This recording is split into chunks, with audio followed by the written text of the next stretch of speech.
So I was appointed chief prosecutor of what was certainly the biggest murder trial in human history. I was 27 years old. It was my first case.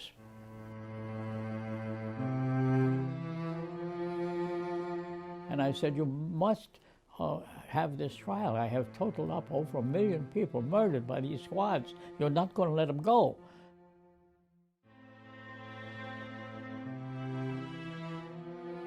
I was so ignorant of what normally goes on that I arrested the prosecution's case in 2 days, and I convicted all of them.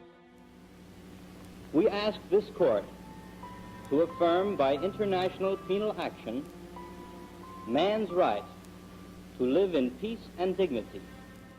So I wanted a rule of law which would protect all people so that no one would be killed because of his race, religion, or ideology.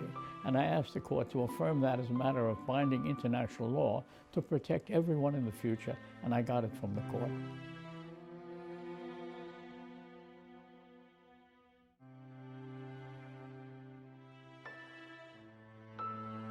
The Hague has become the center for international law, and I'm very grateful to them. We have the Peace Palace there as well.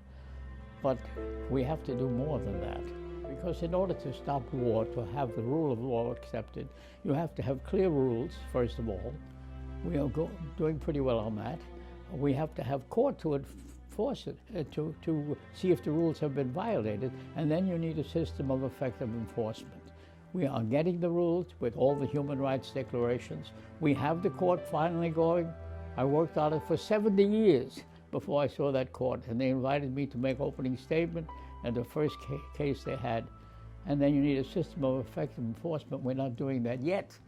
So the danger still exists that even though you have courts, which are difficult to work because the nations don't let them have access to the criminals or to the evidence, those who are the most guilty of all. Even though we have the beginning of a rational system of world order, the important leg of world enforcement is still lacking.